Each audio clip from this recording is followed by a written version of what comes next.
Hi everybody, it's Megan here, your faithful fibromyalgia warrior, also known as Healing Foods Coach. As you can find me on my website, www.healingfoodscoach.com. Sorry, just a little bit of shameless promotion there.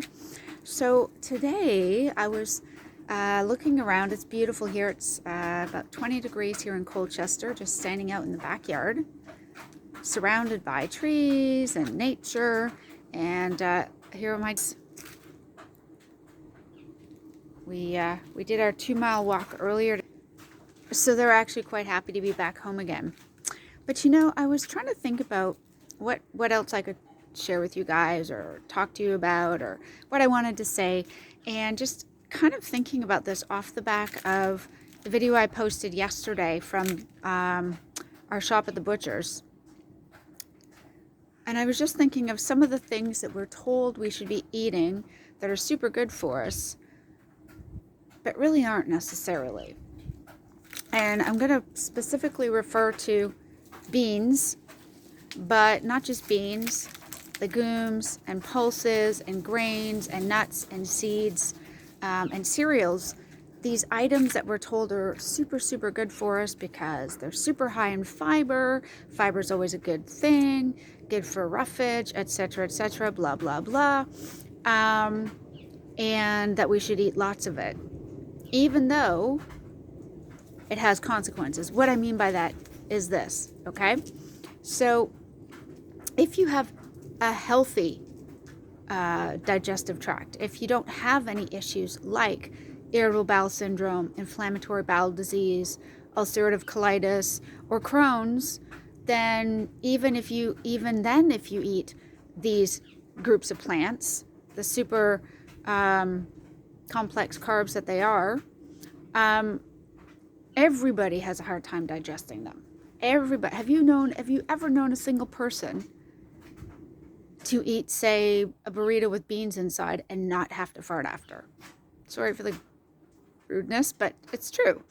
I defy you to find a single human being on the planet who has eaten beans, for example, or in this case, legumes or pulses, and not had gas that led them to have to fart.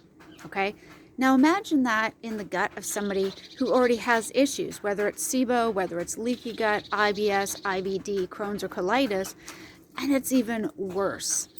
And so it just makes me wonder, why do we keep pushing these things? I mean, really, why do we? They're super hard to digest and metabolize. We probably, by the time it's all said and done, get minimal nutrients out of these things. And a lot of it is left, and it kind of like it's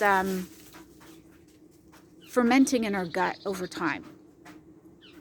And if the main reason is because there are those who feel that fiber is critical and important, I would argue to say that perhaps the best thing to do is get rid of these things and try eating foods that are satiating and nourishing, like animal sources of fat and protein.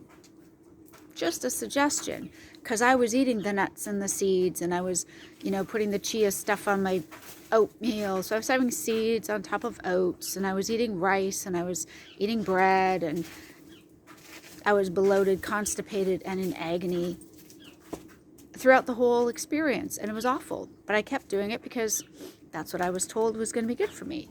That if I just got enough fiber into me, it would fix my IBS symptoms. And of course, it never did. It made everything way, way, way worse. Led to inflammation and a whole plethora of other conditions. So let's think about this. There's a kid's song. I remember learning this song when I was like 8, and I thought it was the best song because you got to see a naughty word. You know the one? Beans, they're good for your heart. The more you eat them, the more you fart. The more you fart, the better you'll feel. Eat your beans at every meal. Or beans, a magical fruit. The more you eat them, the more you toot. The more you toot, the better you feel. Have your beans at every meal. And we didn't think about it. If we got beans on our plate at dinner time, we were supposed to eat it because it was good for us. And the fact that we felt tummy aches, or we felt gassy, or we farted a lot. That was just funny as a kid. When you're an adult, though, and you are struggling with that on a daily basis, not so much. So I think the very fact that these songs were made up to describe the effect that things like beans, legumes, pulses, seeds, nuts, grains, and cereals generally have on everybody to some extent, and obviously a far more significant extent to those of us who have underlying issues, like I said, like leaky gut, SIBO, IBS, IBD, Crohn's, and colitis. It's just a disaster waiting to happen.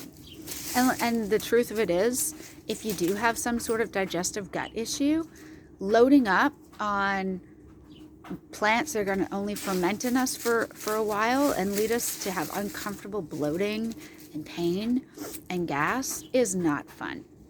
And it is not good for us. We will just constantly feel awful. Like there's a weight pressing. I always felt like I had heartburn pressing in my chest, and that was because of how bloated I got. Because I was eating those things, and it was causing everything to slow down in my digestive tract. So just to say, I guess, in a kind of a funny way, but beans are not magical fruit. They are not good for your heart necessarily. You can do so much more that is actually good for your heart by getting all this stuff out of your system and taking the foods that are truly, truly healing and nourishing animal sources of fat and protein. You can start as simple as just some eggs and bacon with a bit of butter and figure out what you're interested in.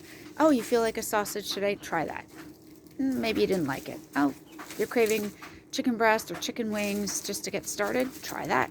If you love seafood and fish, eat that. If you prefer beef, whether it's patties or steaks, go for it. If all you can afford is some pre-cooked deli meats, like cooked chicken pieces, or it's still an animal protein.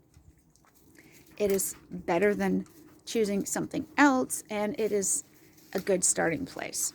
That was something I always appreciated about Dr. Berry, Dr. Ken Berry, for those of you who don't know, and it's this: eat the meats, whether it's from fish, pork, lamb, or beef, or some other animal in between, and their products such as eggs and dairy if you tolerate it, but eat the meat you crave and that you can afford. Don't worry about eating nothing but steaks if you can't afford steaks. You don't have to start with steaks. Start with ground chuck. Start with some, even if all you can get is leaner ground beef, super cheap. Hey, that is an awesome choice because it's way better than the pizza and the bread and the pasta and all the other stuff, right? And it helps your system get kick-started. That's kind of my tip today. Just, I'm sure most of you guys already know that these really, really hardcore plants that are super hard to break down and digest, the ones I just mentioned, they're not fruit. They're not really overall good for you because, let's face it, if it sits in your gut and ferments, how many nutrients are you actually absorbing from them? Minimal. Very minimal, right? And the only reason why you may potentially need to still get good fiber intake is if you're eating a highly processed inflammatory diet, which is full of carbohydrates. If you reduce your carbs and the inflammatory foods and the seed oils, you don't really need to worry so much about fiber. If you don't want to believe me, that's cool. Check out some of Dr. Ken Berry's videos because he talks all about this, and he's right, and he can give you the full science behind that. But I don't know, I just was thinking, I just thought of that song today, kind of randomly, and made me think of this. So I hope this is helpful. I hope this is, if you didn't know this before, hopefully this is good news for you. If you already knew that, great. Let's try to switch it up. Actually, I've got it. Meat is good for your heart. The more you eat it, the less you fart. The less you fart, the better you feel. Have some meat at every meal. There it is. Maybe I should copyright that. Anyways, guys, that's it for today. I hope you're doing well. Thank you so much for your support, and I'll see you soon in the next video. Bye.